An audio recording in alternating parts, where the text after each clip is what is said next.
Can you tell me the color of the rain? Today we're looking at equipotential surfaces, or in this case, lines, also known as isolines if we think about it more in just a mathematical perspective.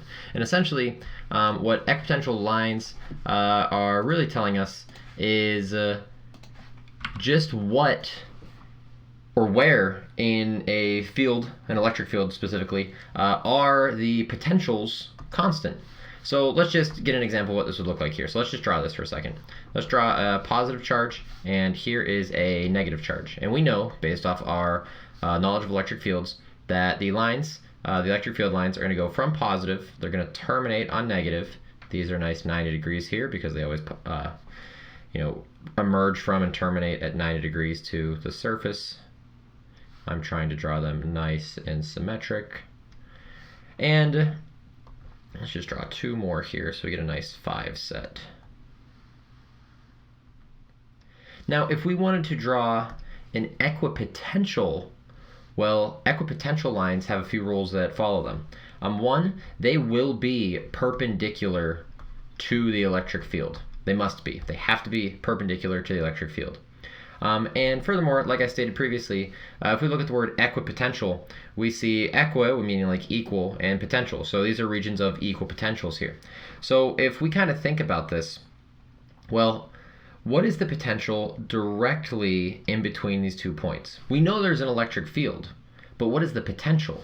Well, if we think about the potential, a potential or a potential difference, and normally we think about this relative to infinity, for point charges, this is equal to kq over r, because remember, this would be like kq over r squared times r, and this is the idea of it is a field through some distance. This goes back to the idea of a potential being gravity times some height away, okay, from last year.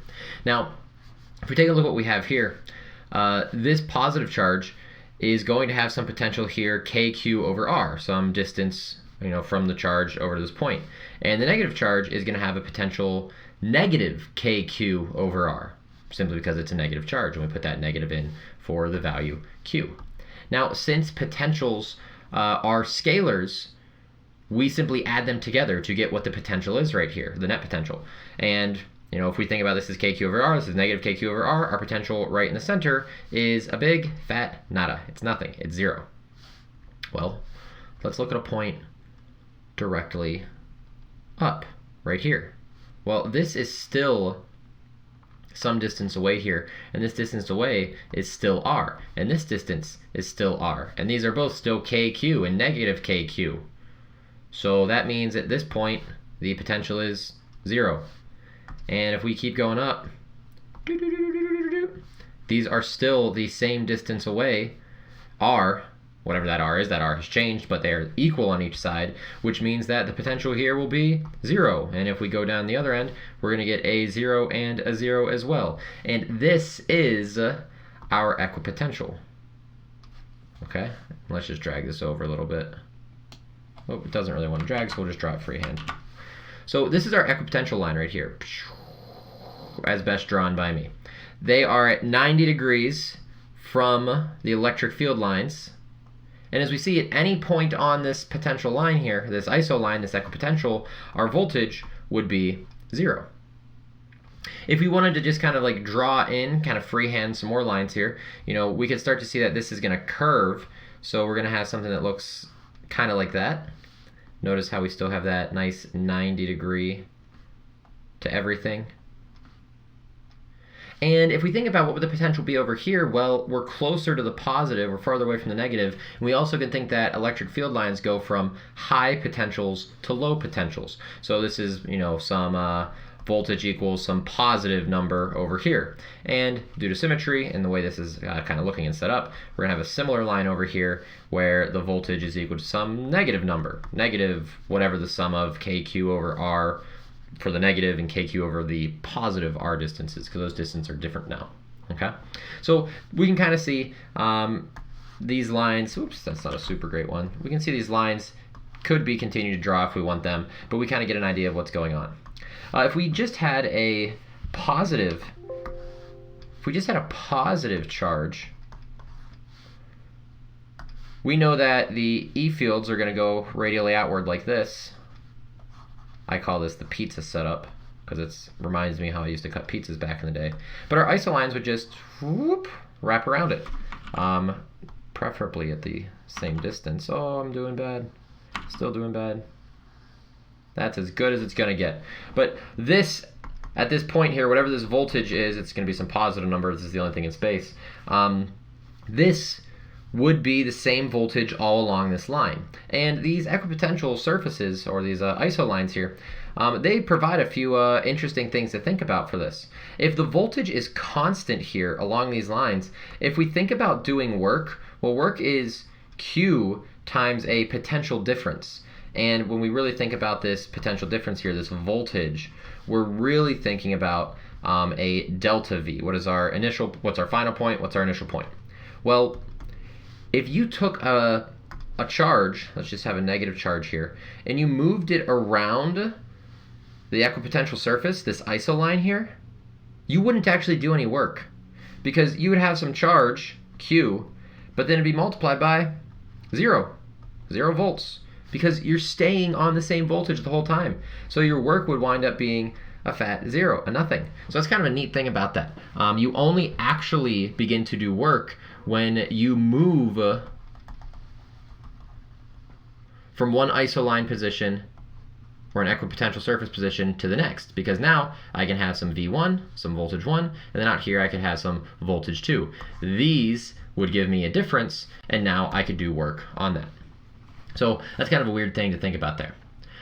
Something else that we can think about is, and we'll see this a little bit later when we get into the AP Physics C, the calculus-based stuff in this course, but we can think that the electric field, it can be thought of as being the slope of the potentials. Okay, it's kind of a weird thing to think about, but if you imagine you took a derivative of this here, you're going to get a square term in the, well, we'll talk about that later.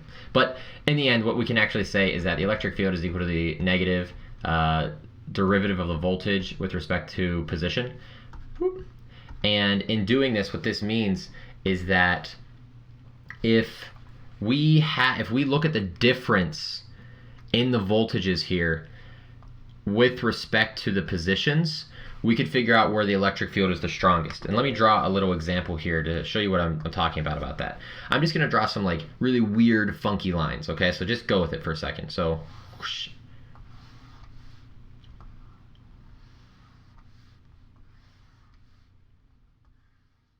Okay, each of these lines is an isoline. It's an equipotential, okay? And let's just say that each of these lines represents a difference in voltage by 2. So we'll just call this one here -4, this is -2, this is 0, this is +2, and this is +4. Let's just pick some points out on these lines. We'll call this point A, we'll call this, let's do this. Let's put them in between. Let's call this point A, let's call this point B, let's call this point C, and then out here, this would be point D. The question is, where is the electric field the greatest within all these lines? Well, what we're going to find is that point B actually has the greatest electric field at that point. And the reason why it has such a great electric field is if we think about what we just talked about, how that the electric field can be thought of as the derivative of the potential, the voltages, as respect to some distance. What this really is kind of saying in more of a algebra way instead of a calculus way is it's just saying what is the difference in voltage over the difference in position. Now, all of these here we can think about having a similar idea of a change in voltage because each of them are between kind of a 2-volt setup, right? -4 to 2, that's 2. 2 to 0, that's 2. 0 to 2, that's 2. That's 2. So all of these have this same delta V here, okay? What's changing though is what is the delta R? If that delta R is very, very small, if we have a small denominator, that means we're going to have a larger value for the electric field. And if we look at this delta R, this right here between the -2 and the 0 line, right where B is, that's a very small distance, which means this E field is going to be very large right here. A, this could be a large difference, and C, this is a large distance, and D, this one's giant. So B is going to have the largest electric field there. When your isolines, when your equipotential surfaces are tightly packed together, it's going to be very, very steep on the slope, which means a large electric field. And you've actually seen stuff like this before. If you've ever looked at contour maps, maybe you've gone hiking before in the mountains, especially here in Pennsylvania. These are everywhere because we've got Appalachian country. If you wanted to go up a mountain, you would start seeing, for elevation maps, circles kind of tucked into each other. And what you'd be able to see is, maybe I'd say like this is 100 feet, and then this is 200 feet, and this is 300 feet, and this is 400 feet, and then this is 0 feet. Well, if your distance from here to here is very far apart compared to here or here, this means you're rising up 100 feet in elevation over, I don't know how long this is, maybe like 2 miles. Here, you're rising up 100 feet in elevation in 0.25 miles, or quarter mile. So over here, this is very steep, and this is a shallow slope. Okay? So that's what we're thinking of in order to find these general electric field strengths in these types of problems here. Okay? So it's nothing too crazy, but I just wanted to kind of share with all of you the ideas between equipotential lines, these ISO lines, how to draw them, what they're going to generally look like, and how, if we are given a rather large series of them in some weird shape, and the shape doesn't really matter how we got to there, we could still figure out what that electric field strength is, generally speaking, using it. Okay, and if we actually had like full numbers here, and if maybe we had a grid. I know some AP questions, what they'll do is they'll actually like give you a grid so you can estimate what R is. You could make an estimation on this E field, assuming that it's constant. But that's for a later video. I think those videos are actually already up online, known as the APC problems. But for that, and right now, we are finished. Y'all take it easy. Adios.